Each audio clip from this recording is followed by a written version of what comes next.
Hello guys! Mamumulot ako ng dahon na tuyo para sa project ni Joseph. Ayan guys, kailangan ang pupulutin natin ay yung mga nahuhulog sa baba. Ayan, kaya lang naglinis na kanina yung hardinero, buti may natira pang konti. Kailangan pipili tayo ng medyo maayos. Ayan, eto.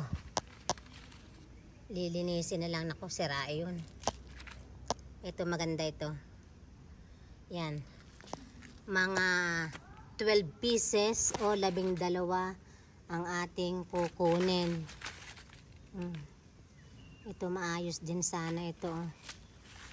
Kailangan pipili tayo ng ito okay itong isang ito. Pero kailangan mamumulot tayo ng walang sira. Ayan, perfect. O di ba? Mga 12 pieces gayang pupulutin natin tulad nito. Ayan. Ako, may sira din. Ito maganda ito. Ito maganda rin oh. Okay, ayan. Ito oh, ang dami sa ilalim oh. Ano ko kaya ito kukunin? Ayan, para na ako itong magnanakaw. Kukunin natin. Yung isang ito maganda to. Eto, huwag ka masisira. Huwag ka masisira, please. Ayan. Oh, may butas. Yung isang iyon.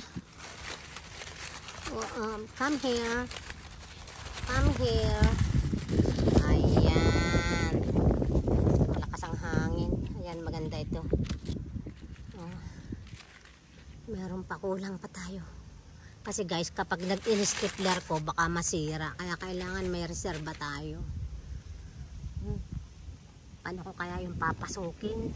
Ayan guys. Hugasan natin. Vamos a limpiarlo. We need to clean it slowly. So, hindi ma-broke yung dahon niya. Kailangan guys, dahan-dahan. Kailangan nating hugasan para matanggal ang lupa o dumi.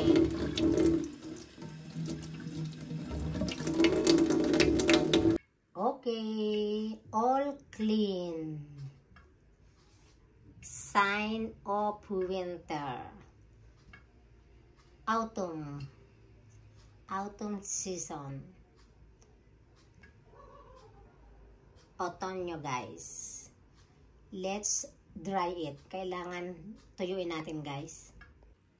Ayan guys, ready na ang kartulina, stapler, scissor at saka yung ating pang gagamitin na sa bala ng stapler. Now, kailangan natin guys punasan para ma-dry. Slowly. Like that. Slowly para hindi siya broke, hindi siya masira. Kasi once na ito masira, we need to go back to pick up again. So, slowly.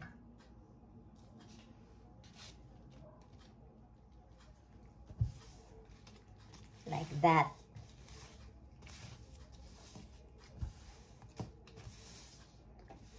School project of my grandson.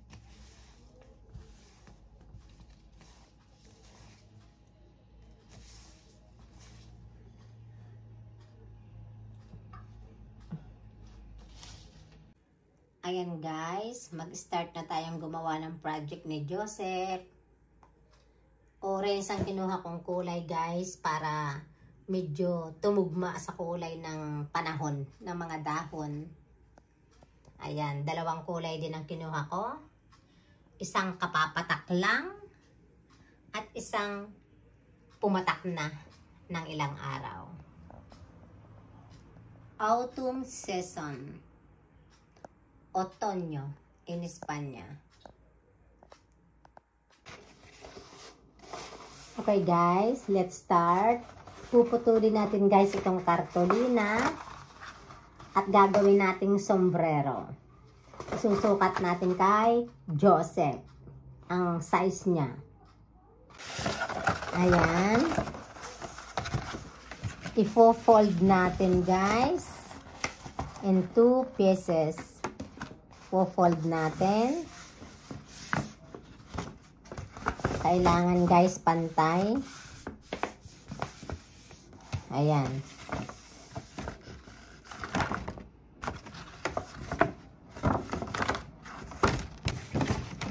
Ayan guys. And then, we need to cut it in the middle. Like that. Sana huwag pumalpak. Oh, it's very difficult to cut it. Okay.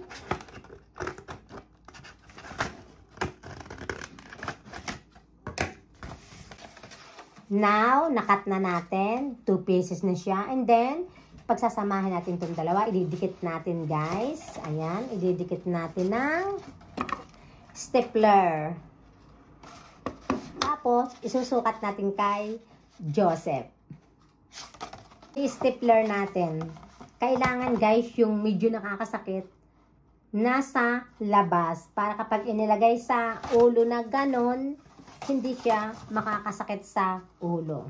Kaya, babalik ka rin natin. I-stapler natin, start sa loob. Like this. Yeah!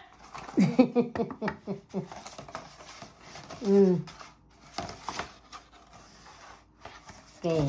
Ngayon naman guys, isusukat natin sa ulo ni Joseph. Try natin guys kung tama sa kanyang ulo. Okay, perfect. Ayan guys. Naisukat na natin sa ulo ni Joseph. Tatandaan natin lahat ng bagay na ating gagawin, lalo na sa projects ng mga bata. Ang mga grapadora o stapler, kailangan guys, ay nasa loob ang makinis. Tapos, ang nakakasakit ay nasa labas. Dahil guys, ng kanilang mga ulo. Ready na nating ikakabit ang mga dahon na ating pinulot sa kalye.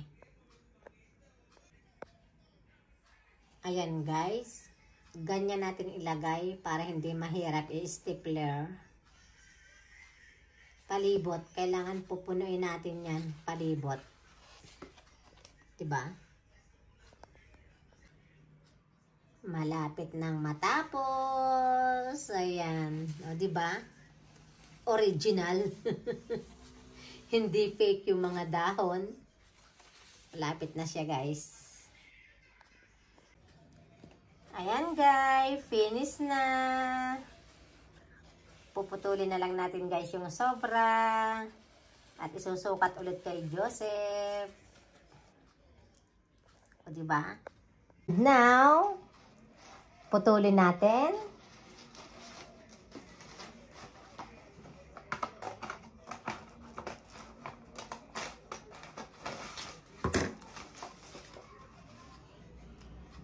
Okay guys, finish. For me, it's perfect.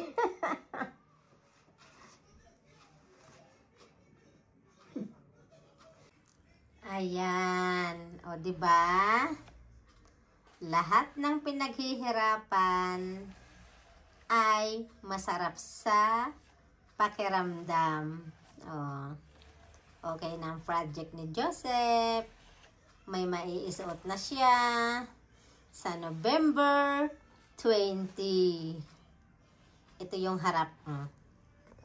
Diba? Super, super cute. May sombrero na siya. Hit!